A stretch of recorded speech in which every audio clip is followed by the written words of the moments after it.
I want to talk briefly about Republicans imposing their control over the language that is being used to describe a lot of political things once again.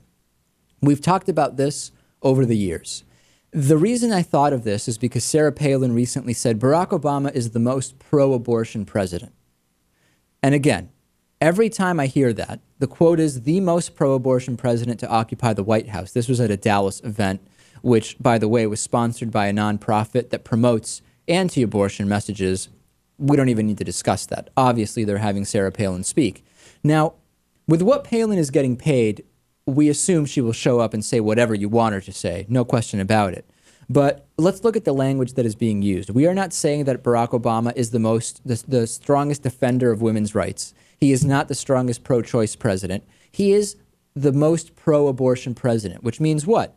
He wants to increase the number of abortions. He is pro-abortion. I mean, that is the meaning, is it not? Right.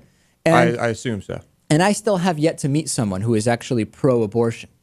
It's like saying you're pro-amputation. It's like you want to have an abortion. Right. Who wants to have an abortion? You want to increase the number of amputations that are done. Just in the abstract, you just more amputations should be done, more abortions should be done. So this is a perfect example of where progressives are absolutely losing on language, and the language needs to be taken back. The reality is that being militantly against abortions is not being pro-life. Colorado Amendment 62 showed us this, even in cases where the life of the mother and the life of the fetus were in danger, abortion still would have been illegal.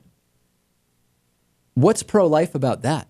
What's pro-life about legislation that causes 2 deaths in a situation where that is not necessary? We don't have to have 2 deaths. But where the Democrats are at a loss is how could you change that language? What could you say to make the other side of it sound bad? Colorado Amendment 62 is an anti-life amendment. The Republicans are instituting an amendment that is so anti-life that in situations where 2 people would die as a result of not having access to safe abortions, Republicans insist on not allowing access. It's anti-life.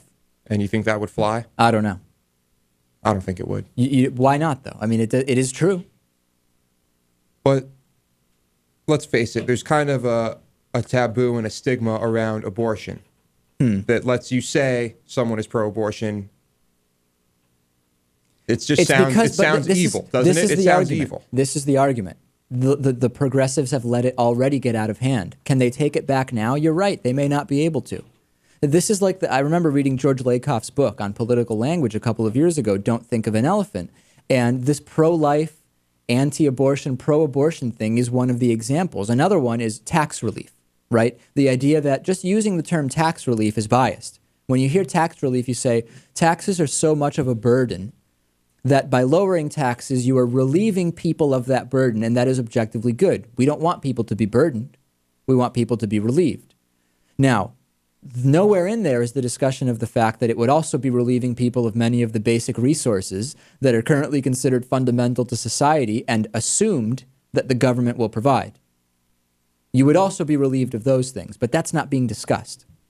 So, is it too late? I don't know.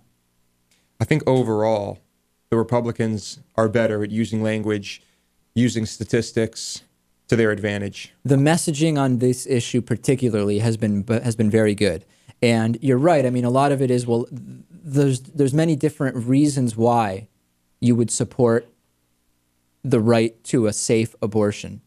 But there is really one reason that has become popular in the media for why you would oppose it, and which is abortion is murder, and abortion is taking away life. So you're right. When we get into nuance, there are going to be many more reasons on one side than the basic umbrella argument on the other, and that's just one of the reasons. And the fact that progressives haven't been proactive about it is another reason. I would love to hear our audience thoughts on this as we go to break here. You can contact us on davidpakman.com, and we'll get to some of your emails. Next, I want to talk about the feminization of the Medal of Honor, the supposed. And if it doesn't make sense, just stay tuned.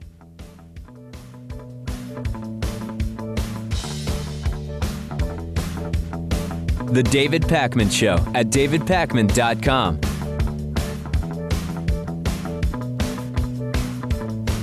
The David Pakman Show is made possible by listeners like you and by Greenfield Savings Bank, building a strong community one account at a time, with neighborhood offices in Greenfield, Amherst, Conway, Shelburne Falls, South Deerfield, and Turners Falls, and online at greenfieldsavings.com. By the Daily Hampshire Gazette and GazetteNet.com, connecting our communities with local news and information. By DIF Design, specializing in custom business websites at DIFdesign.com. Find out more about underwriting The David Pakman Show at davidpakman.com.